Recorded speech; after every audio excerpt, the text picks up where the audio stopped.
Level 1. The Spectator. You're not incompetent here. You're pre-competent. The information exists around you. You've watched videos longer than you planned to. You've read forum threads you only half understood. You nod when a friend mentions valve clearances, not because you know what that means, but because you know enough now to know it means something.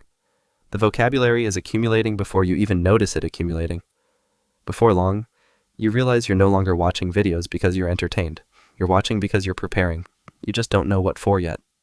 The entry point always comes from friction. An oil light, a tire on the side of the road at midnight, a noise at 60 miles an hour that you can't locate but can't stop hearing. Something breaks, or threatens to break. And for the first time, you're the only one available to deal with it. You do something small, the car responds, and a door opens that you didn't know was there. The spectator rarely decides to become a mechanic. Something fails first.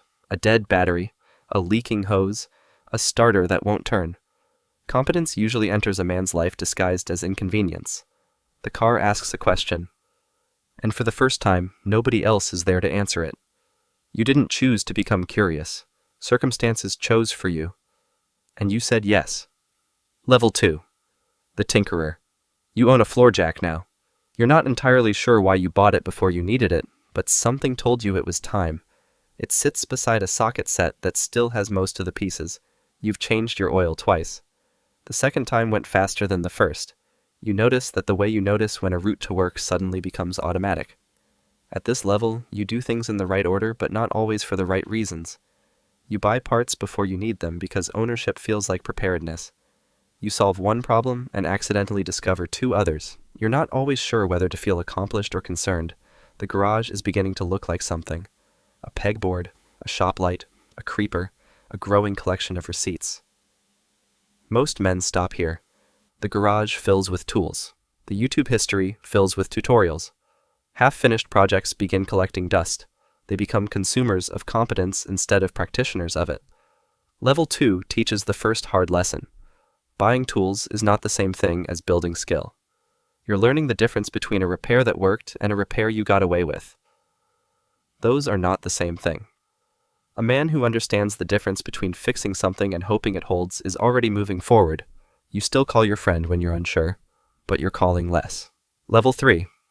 The Diagnostician. Something changed. You're not fixing problems anymore. You're reading the car. You hear a rattle at idle and your mind begins sorting possibilities before you consciously decide to think. Loose heat shield, exhaust leak, compressor clutch, pulley bearing. Every symptom is a communication. But this is also where confidence becomes dangerous, because now you know enough to believe you're right. Sometimes you are. Sometimes you replace a perfectly good part because your confidence arrived 6 months before your judgment did. You don't always land on the answer, but you know how to narrow possibilities. That alone changes everything. The garage begins organizing itself around how you think.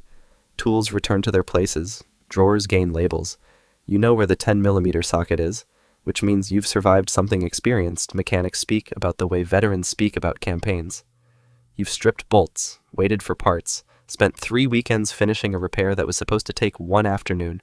You've laid on a cold concrete floor in November, finishing something you started in October. Done stops being a feeling. Done becomes confirmation. You check your work now. You torque bolts to specification because once you didn't. And the machine taught you why it mattered. You know what you know. You know what you don't know. And you know how to find out. Level 4. The Builder. You're not maintaining anymore. You're constructing something. A project car, an engine swap, a restoration, a machine that exists in your head long before it exists in your garage. You now possess something more dangerous than knowledge. You possess a vision. The garage starts looking serious. Quality stands, an air compressor, specialty tools bought for one job that now live permanently on the wall. You've built a next time. The strange thing about heavy work is that it lightens other things. Bills wait, emails wait, the argument waits, the anxiety waits. The engine doesn't care how stressed you are. It only cares whether the bolt is loose. You spend an afternoon pulling an engine, and somewhere during hour 3, the rest of your life disappears. The garage doesn't care who you are outside it. It doesn't care about your salary, your job title, your status. The floor is level for everyone. The machine either runs, or it doesn't. You either know, or you learn. That simplicity is why you keep returning. Level 5. The problem solver. People begin bringing you their cars, not because you advertised, because word traveled. A neighbor mentioned you. A coworker remembered something you fixed. Someone heard you solved a problem a shop misdiagnosed twice. You didn't become the guy who knows things. You simply kept solving problems until people started noticing. The problem solver develops something difficult to describe. Mechanical empathy. You approach a vehicle the way a doctor approaches a patient. You ask questions. You listen. You gather information before drawing conclusions. Because you've been wrong before. And being wrong taught you patience. People start trusting you before you trust yourself. That's the burden of level 5. Someone hands you their keys, and suddenly your mistakes belong to somebody else. You begin noticing where other repairs failed. The stripped thread, the hidden crack, the wiring repair wrapped in electrical tape 5 years ago, the shortcut. You understand the psychology behind those mistakes, because you took shortcuts once too. You were tired, you were rushed, you hoped the problem would survive long enough to become someone else's problem. The diagnostician reads symptoms, the problem solver reads histories. Level 6. The craftsman. The work becomes slower. That sounds like failure. It isn't. The work becomes slower because your standards became faster than your hands. You paint engine bays. You clean parts no one will ever see. You route wiring correctly. You secure looms properly. You polish surfaces that disappear beneath covers. Someone asks why. The question barely computes. You do it because you'll know. Speed impressed you when you were younger. Precision impresses you now. You stop asking, how quickly can I finish this? And start asking, would I be proud to open this again 5 years from now? The garage becomes a reflection of something internal. Not ego, something quieter. A standard. The tools live where they belong. The floor is clean enough. The work carries a quality that people recognize even when they cannot explain it. Other people compare themselves to others. The craftsman compares himself to yesterday. He has stopped chasing approval. He's chasing accuracy. Level 7. The sovereign. The garage has become an extension of how you think. You walk into problems calmly.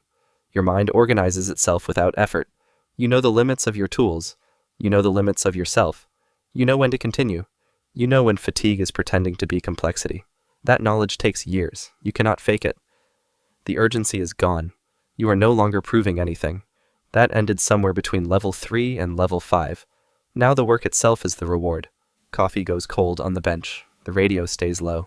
3 hours disappear in what feels like 40 minutes. The sovereign does not own a perfect garage. He owns a functional one. Everything earns its place. Every tool has a job.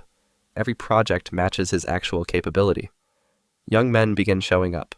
They hold tools incorrectly. They apologize for what they don't know. You recognize yourself immediately. The strange thing about mastery is that eventually you stop seeing the machine. You begin seeing the person standing beside it. You help when asked. You don't perform the helping. You don't turn it into a lesson. You simply fix the thing, hand back the keys, and return to your work. That's the ladder. 7 levels, not a hierarchy. A migration. You begin because something breaks. You continue because fixing things begins fixing something inside you. Somewhere along the way, the garage stops becoming a place where you work on cars. It becomes a place where you work on judgment, patience, responsibility, standards. Most men enter because an engine failed. Many stay because the noise inside their own heads finally became quiet. Maybe you're still standing in the driveway. Maybe you're under a car right now with grease on your hands and a bolt that refuses to move. Maybe you're somewhere in the middle. Wherever you are, everyone started the same way. Something broke. And they stayed long enough to understand why. Drop your level in the comments. Tell us what got you through the garage door. And if these observations feel familiar, there's another video here about why men disappear into garages and what they find there. Until then, keep building, keep learning, and keep the light on a little longer after the garage door closes.